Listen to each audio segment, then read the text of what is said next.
बिस्मिल्लाहिर्रहमानिर्रहीम। अस्सलामु अलैकुम नाज़रीन। आज का जो मेरा टॉपिक है वो बड़ा वीआईपी और अनोखा टॉपिक है। वो है मूंग की दाल कि ये कब मूंग की दाल बीजते हैं, कितना बीज एक एकड़ में लगता है, कितने पानी इसको लगते हैं और किस तरह इसको समेटा जाता है।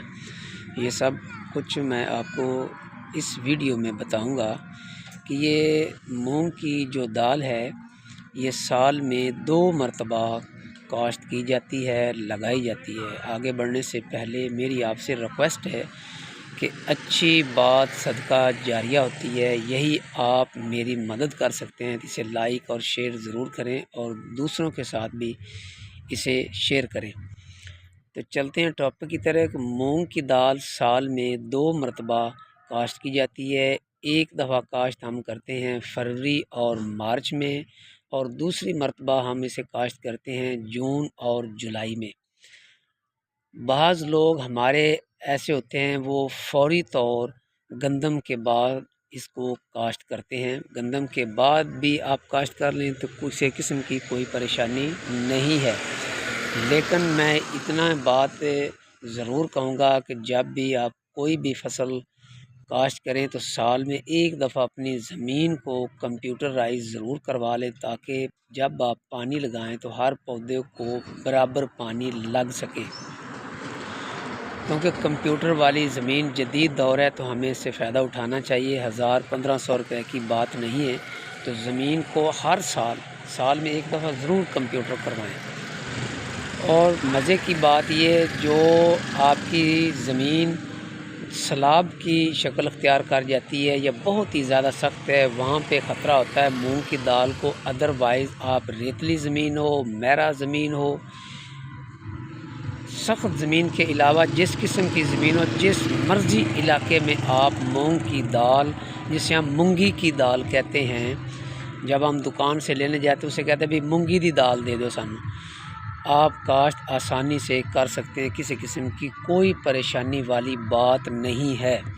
तो इसलिए आपसे गुजारिश है कि इसे ज़रूर काश्त करें। गंदम के फ़ौरी बाद आप इसे काश्त करें, और इसका जो बीज है वो 1 एकड़ में अगर आप छट्टे पे लगाएंगे तो 1 एकड़ यानी कि 160 मरले का जो बीज है वो 12 किलो लगेगा। और अगर आप इसको लाइन में काश्त करेंगे तो 1 फुट के फासले पे आपने ड्रिल चलानी है और 4 इंच का आपने फासला रखना है। तो बीज आपका लगेगा 8 किलो भी लग जाता है और 10 किलो भी लग जाता है।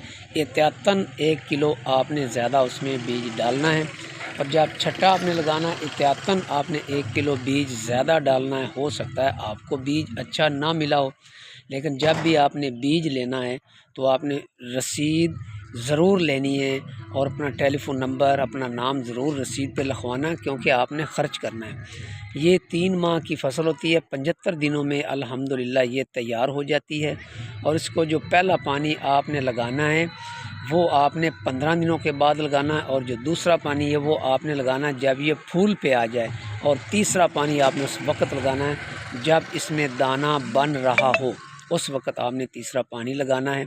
और रही बात इसको, अगर आप इसको जून जुलाई में काश्त करें तो सिर्फ 1 पानी लगाना, क्योंकि फिर बारिशों का सीज़न शुरू हो जाता है। तो अब बात करते हैं इसको समेटना कैसे है। तो आपने जो ये पक जाए तो आपने सारी को काट लेना और 2 दिन उधर ही आपने फसल पड़ी रहने देनी है। जब आपको महसूस हो जाए कि ये थ्रेशर के काबिल हो चुकी है तो उस वक्त आपने इसको थ्रेशर में गुजारना है। गुजारने के बाद तूड़ी एक साइड पे हो जाएगी और जो दाल वो एक साइड पे होगी, और 2 दिन आपने वहाँ पड़ी रहने देनी है, और उसके बाद आपने इसको स्टोर कर लेना है। ये सब बातें मैंने आपको बता दी हैं। अगर किसी किस्म की आपको मुश्किल पेश आए तो आपने कमेंट्स में मुझसे ज़रूर पूछना है। हो सकता है कि क्योंकि जब वीडियो बनाई जाती है कोई ना कोई इंसान से मिसिंग हो जाती है, तो मुझे उम्मीद है कि मैंने कोई ऐसी बात नहीं की होगी जो इसमें रह गई होगी।